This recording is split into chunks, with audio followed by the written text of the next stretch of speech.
Hello there, I'm Muhammed Ahmad Hamdan and this is Nightline, and here are the top stories.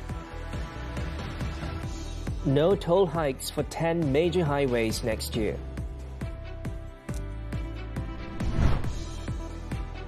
And Malaysia surpasses 200 medal target at SEA Games.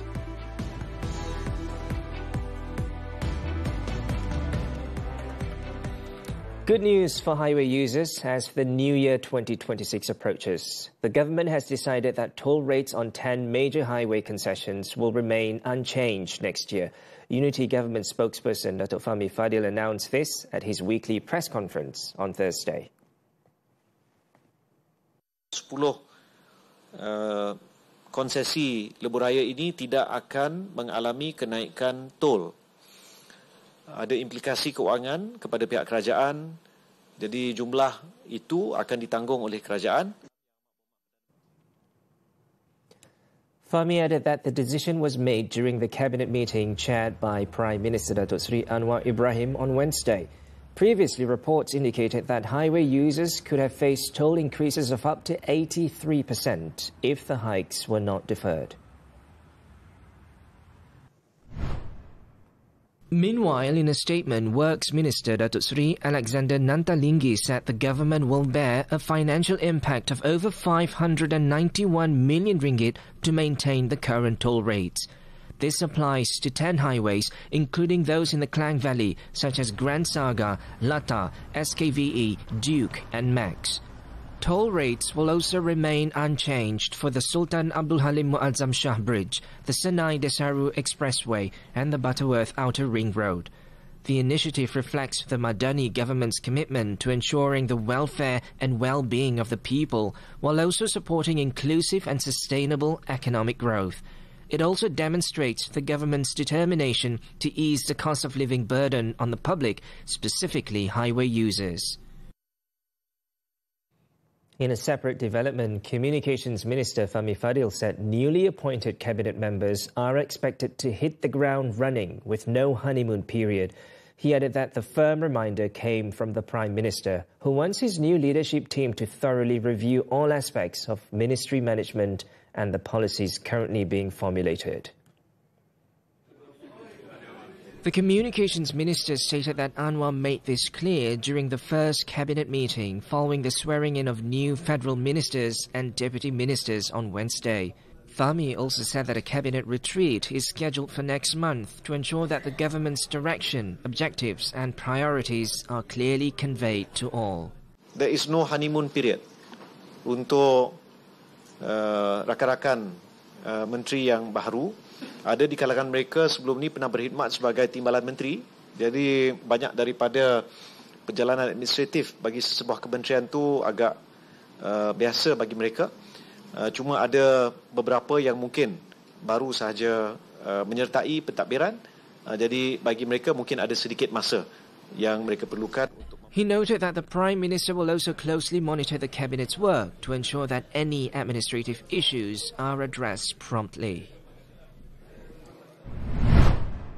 Meanwhile, Anwar met with the newly appointed deputy ministers on Thursday, urging them to carry out their duties with utmost integrity and accountability to ensure that government policies are implemented effectively for the people.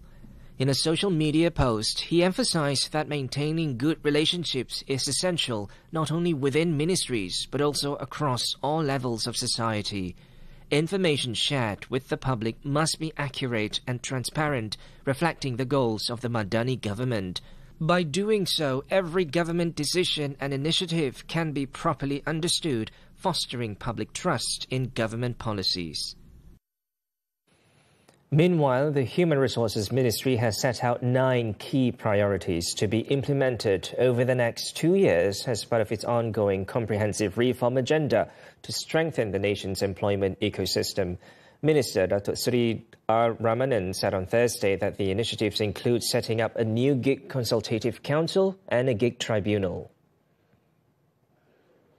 Earlier, Ramanan arrived at the ministry's building in Putrajaya and clocked in to mark the start of his official duties as HR Minister. He also attended a briefing with the ministry's top management. At a press conference later, Ramadan said the GIG Consultative Council and Tribunal will serve as governance and dispute resolution mechanisms that are fair, efficient and aligned with the realities of the country's workforce. He also said other priorities include continuous labour law reforms, the formulation of the National Human Resources Policy 2026-2035 and the execution of the National Action Plan on Forced Labour 2.0. Penubuhan akademik semua, pemerkasaan perlindungan sosial melalui perkeso. Ini adalah antara beberapa yang inisiatif-inisiatif dan agenda-agenda utama yang kita akan sambung. The ministry is also planning to introduce a phased levy mechanism. Ramadan previously served as Entrepreneur Development and Cooperatives Deputy Minister prior to the new ministerial lineup announced by the Prime Minister last Tuesday. Flooding across 6 states has worsened, with the number of victims rising as of Thursday night. According to the National Disaster Management Agency, NADMA, a total of 13,419 people are currently housed at 95 active temporary evacuation centres or PPS across 13 affected districts nationwide. Pahang remains the worst-hit state, with 11,989 people from 3,966 families taking shelter at 72 evacuation centres across 6 districts. In Terengganu, 875 flood victims from 245 families are currently housed at 17 evacuation centres across 3 districts. Over in Johor, 356 people from 93 families are taking shelter at 3 evacuation centres in 1 affected district. Meanwhile, smaller numbers of evacuees were reported in 3 other states, each with 1 relief centre activated so far. In Kelantan, 148 flood victims were reported in Gua Musang, while Selangor recorded 47 evacuees in Gombak. In Sarawak, 4 people have been relocated due to floods in Miri. The Prime Minister has urged the public to remain vigilant and fully comply with instructions from the authorities amid the ongoing floods affecting several states. This includes relocating immediately to temporary relief centres when directed to ensure their safety and that of their families. In a social media post on Thursday, Dr. Sri Anwar Ibrahim said the government will continue to closely monitor the flood situation and ensure that aid is delivered efficiently and promptly. He added that the Madani government, through NADMA, has coordinated immediate response measures with relevant agencies. This includes the dissemination of early emergency SMS alerts, the distribution of welfare assistance and basic necessities, and the operation of emergency pumps to control water levels and reduce flood risks. Anwar also expressed appreciation to frontline personnel and volunteers working tirelessly on the ground to assist flood victims. In the meantime, Datuk Sri Ahmad Zahid Hamidi said a proposal to raise the Bantuan Wang Ihsan or BWI flood aid beyond the current 1,000 ringgit per household will be submitted to the Cabinet for consideration. Acknowledging the rising cost of living, the Deputy Prime Minister said he would table the matter at the next Cabinet meeting. Saya pun dapati begitu juga. Jadi saya akan bawalah ke Mesyuarat Jemaah Menteri untuk dapat kelulusan. Zahid added when visiting flood victims in Kuantan on Thursday that 77% of the flood aid payments, involving around 47,000 recipients, had been completed nationwide, with the remaining 23% to be disbursed by NADMA. On the potential increased flood aid, the minister said it would depend on the government's financial resources and that victims will only be entitled to the aid again if they are affected by floods after a 3-month period.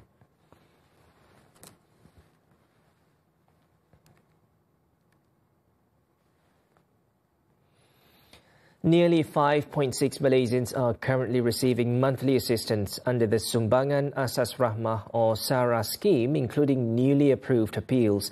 Second Finance Minister Datuk Sri Amir Hamzah Azizan revealed that nearly 4.6 billion ringgit has been channelled under the program so far.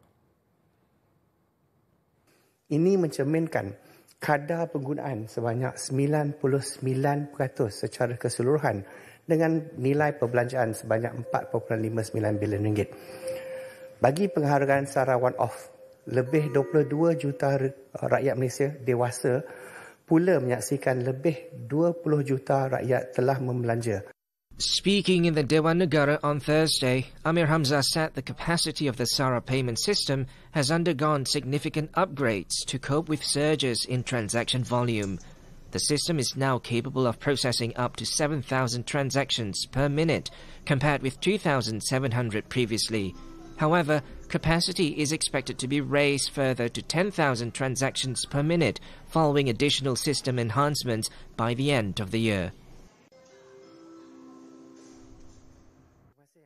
In a separate development, Amir Hamzah said the government has no plans to replace fuel subsidies under the Budi Madani 95 scheme with cash rebates to encourage a shift to electric or hybrid vehicles. Objektif utama Budi 95 dan penetapan kelayakan Budi 95 bertujuan untuk beralih daripada subsidi pukal kepada subsidi bersasar, memastikan bantuan bahan api terus disalurkan kepada golongan yang benar-benar memerlukan atau bergantung kepadanya sebagai sumber pendapatan atau keperluan harian. The minister added that initiatives to promote electric and hybrid vehicles come under a separate framework, which include developing charging infrastructure and implementing the national automotive policy. He also told the Dewan Negara that more than 106,000 e-hailing drivers are entitled to fuel subsidies of at least 600 to 800 litres. The monthly travel distance for each e-hailing driver will be determined based on trip data provided by the respective platform operators. The Malaysian Anti-Corruption Commission has intensified its investigation into an international law firm over its alleged involvement in financial transactions linked to illicit funds from One Malaysia Development Berhad or 1MDB. A source said the law firm is suspected of misappropriating around $1 billion, including the transfer of approximately $700 million to an offshore entity beyond 1MDB's control. According to the source, the Commission is working to obtain additional information related to cases involving 1MDB, including several ongoing investigations. The MACC is also seeking further information on former 1MDB Business Development Executive Director Tang Keng-chi, also known as Casey Tang, who is believed to have connections to the allegedly misappropriated funds. The investigations were initiated based on intelligence and information gathered from meetings and discussions with several countries involving aspects of cross-border financial transactions and the role of professional parties in matters related to 1MDB.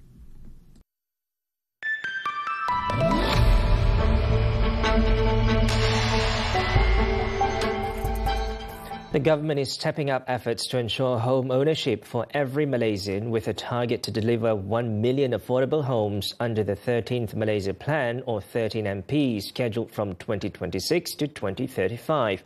According to BIMB Securities, this will be carried out through a range of government policies, including a 10 billion ringgit housing credit guarantee scheme (SJKP) aimed at assisting gig workers and the self-employed. The scheme is expected to benefit up to 20,000 borrowers who face difficulties in securing home financing. The initiative is also supported by stamp duty exemptions for homes priced below 500,000 ringgit. In addition, the government is offering tax relief on housing loan interest, with the aim of easing the financial burden on first-time home buyers. The Trump administration has announced a huge arms sale worth around $11 billion to Taiwan, which includes advanced rocket launchers, self-propelled howitzers, and a variety of missiles. The U.S. Defense Security Cooperation Agency on Wednesday said the latest package features high-mobility artillery rocket systems worth $4 billion and self-propelled howitzers worth $4 billion. Taiwan's defense ministry thanked the U.S., saying the deal would help the island rapidly build robust deterrence capabilities. The decision, however, was swiftly criticized by China. China's foreign ministry urged the U.S. to abide by the One China principle and immediately cease what it described as the dangerous practice of arming Taiwan. This plan, which still needs to be approved by Congress, will be the second arms sale to Taiwan since Donald Trump returned to the White House in January.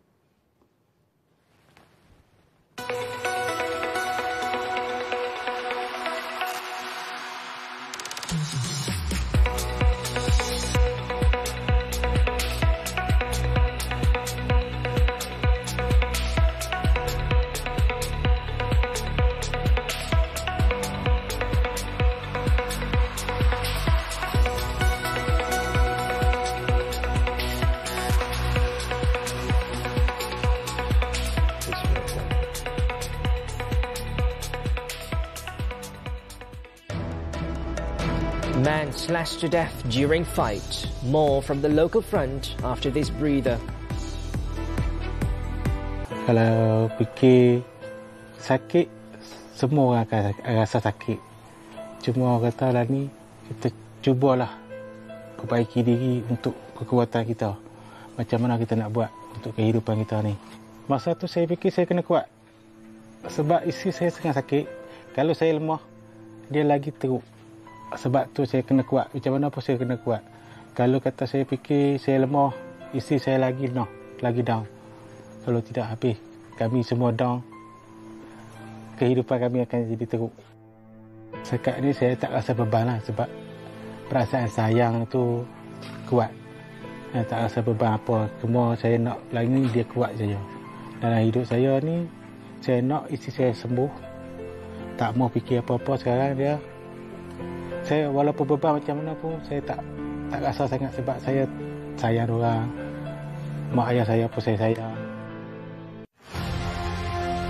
Melihat kembali kanvas penuh warna dan helaian fakta. Menurut peristiwa, kisah dan detik yang membentuk arah negara dan dunia. Imbasan 2025, retrospektif wajah masa depan.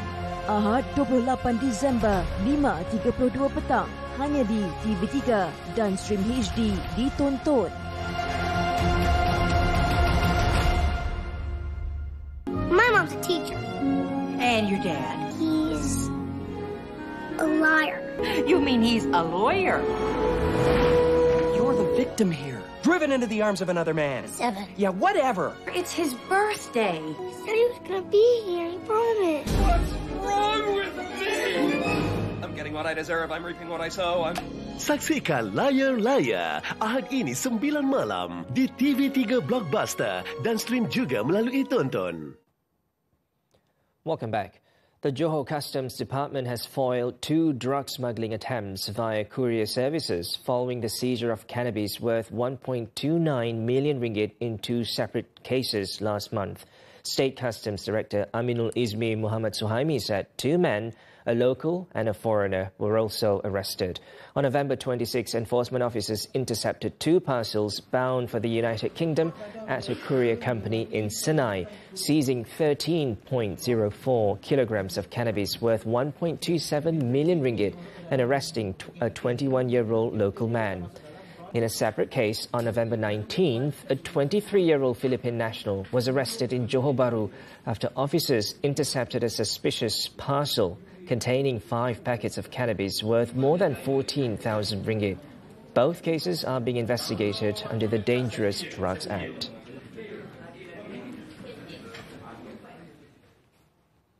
The Attorney General's Chambers has clarified that the reclassification of the Durian Tunggal shooting as murder under Section 302 of the Penal Code does not mean that a criminal offence has been established at this stage.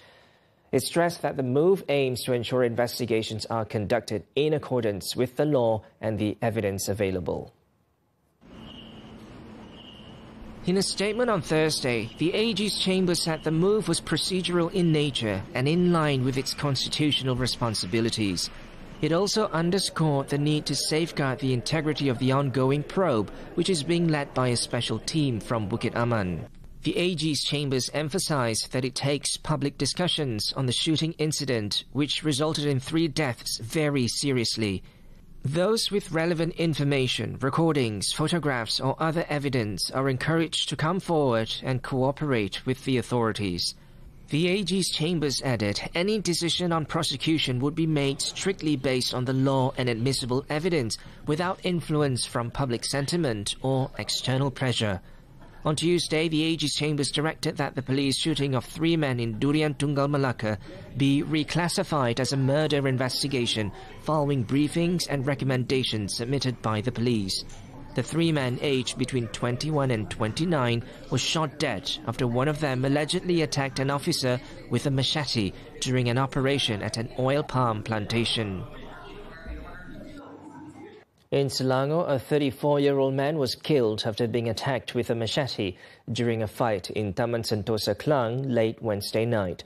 State Police Chief Datuk Shazli Kahar said police received a report at about 11:10 p.m, alerting them to the violent altercation.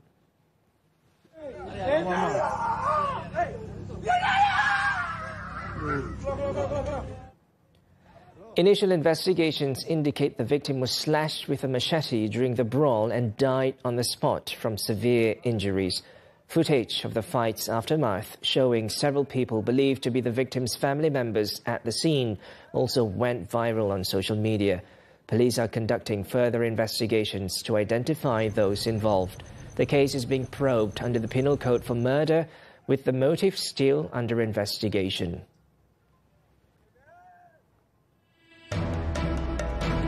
Four more Thai soldiers killed in clashes with Cambodia.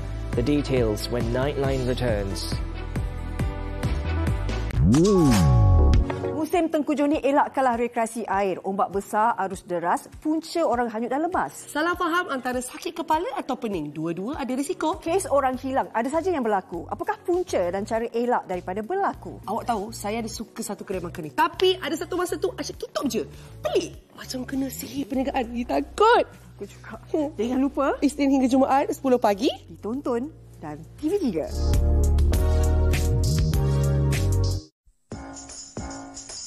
Sikit-sikit terasa, sikit-sikit sentap, susahlah macam ni. Aduh, janganlah skip sangat. Okey, tak apa-apa. Saya ajak awak makan menu daging. Ada bihun sup daging, daging goreng kunyit, murtabak daging dan pelbagai lagi. Isu keganasan rumah tangga, isu yang tidak berkesudahan. Antara sabar dan selamat, mana satu pilihan anda? Radang, ruam dan sakit di kemaluan. Masalah jangkitan vagina, punca dan cara merawatnya. Terlebih manja atau klingi, jangan sampai rasa terkongkong. Dari Rumah Tangga Jumaat ini. Semuanya menarik di WHI TV3. Dan stream sekarang melalui tonton.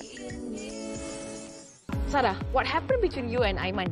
Cuma lately ni, dia nampak macam paranoid sikit. Ya, saya bina dia sebab selalunya saya tak mampu nak cakap semua tu dekat awak. Saya tak nak benda macam tu buat kita misunderstand. Bila masa kau hantar message ni? Sarah, you okay? Dari tadi saya tengok you lain macam je. Sarah, saya je nak explain pasal message. Aiman, awak tak payah nak explain lah. Macam mana boleh keluar teks ni tiba-tiba? I Crush You, Jumaat dan Sabtu 9 malam. Di Lestari TV3 dan stream sekarang melalui tonton. Melihat kembali kanvas penuh warna dan helaian fakta. Menurut peristiwa, kisah dan detik yang membentuk arah negara dan dunia. Imbasan 2025, retrospektif wajah masa depan. Ahad 28 Disember, 5.32 petang. Hanya di TV3 dan stream HD ditonton.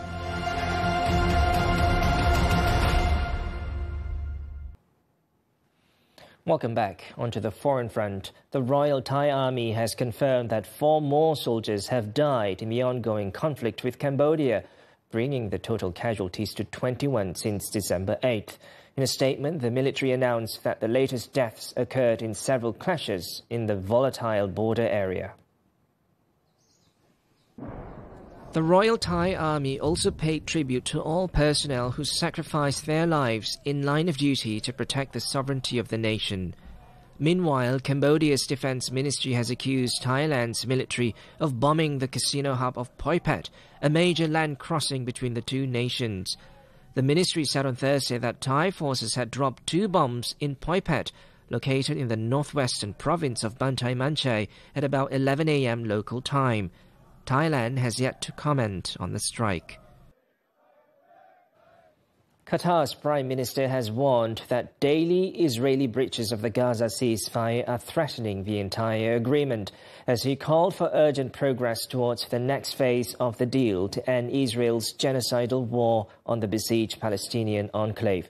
Sheikh Muhammad bin Abdurrahman bin Jassim Al Thani made the appeal following talks with U.S. Secretary of State Marco Rubio in Washington on Wednesday, where he emphasized that delays and ceasefire violations jeopardize the entire process and put mediators in a difficult position. The Qatari premier also stressed that humanitarian aid must reach Gaza unconditionally and that the second phase of the agreement should commence immediately. The discussions at the 7th US-Qatar Strategic Dialogue come as the fragile truce continues to fray amid a deepening humanitarian emergency across Gaza. Earlier, the Zionist military carried out a wave of airstrikes across southern and eastern Lebanon in the latest near-daily violation of a more than year-old ceasefire. The attacks reportedly targeted the Al-Jabur, Al-Qatrani and Al-Rayhan areas in the south, as well as the Budai and the Hermel regions in the Bekaa Valley in eastern Lebanon. Another raid targeted Wadi Al-Qusair in the town of Deir Syrian in the south. The Zionist regime said it is targeting Hezbollah operatives and weapon sites to pressure the Lebanese armed group into disarming. The attacks come as the Ceasefire Monitoring Committee, which includes the US and France, are set to meet on Friday.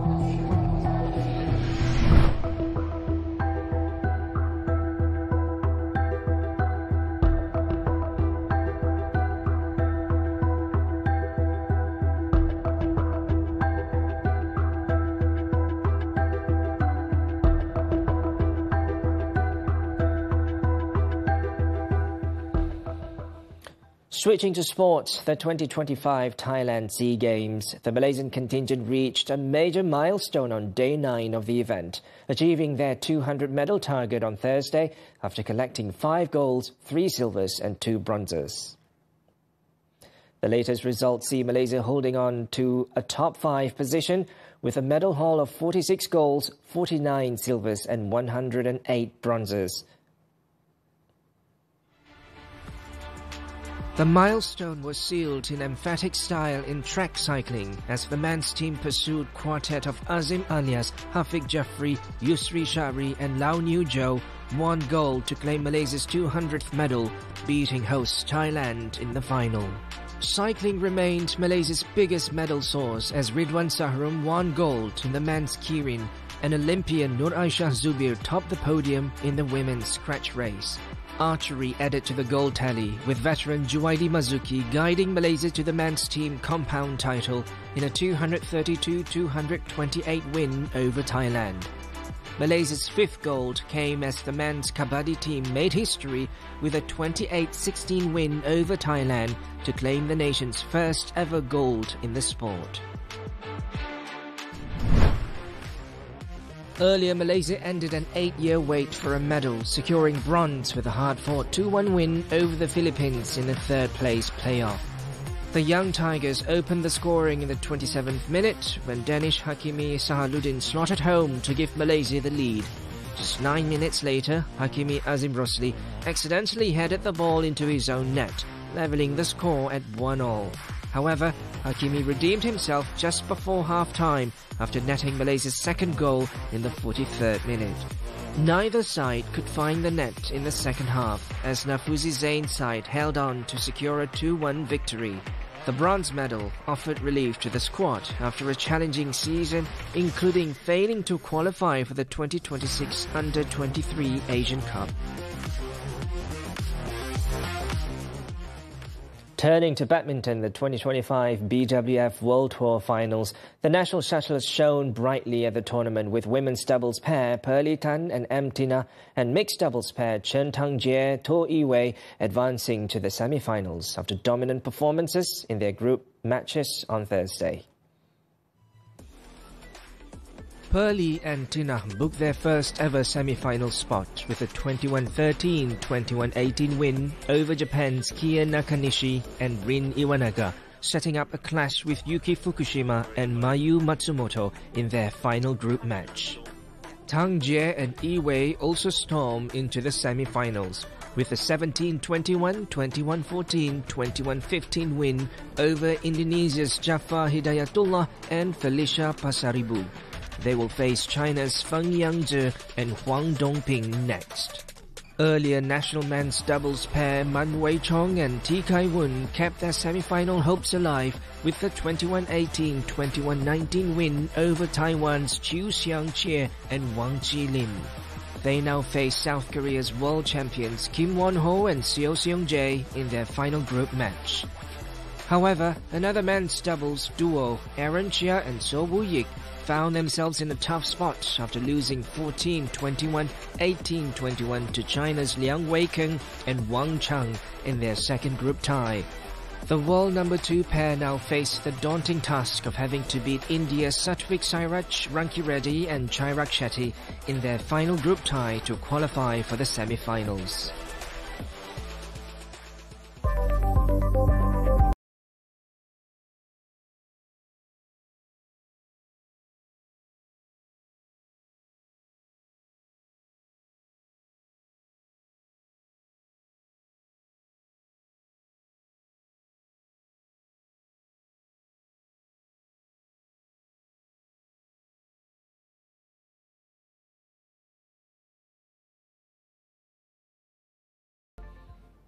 As Nightline concludes this time around, we leave you with scenes of Russia's capital, Moscow, glowing with festive lights and decorations ahead of the new year. With that, I'm Muhammed. I'm Hamdan. Thanks for watching and take care.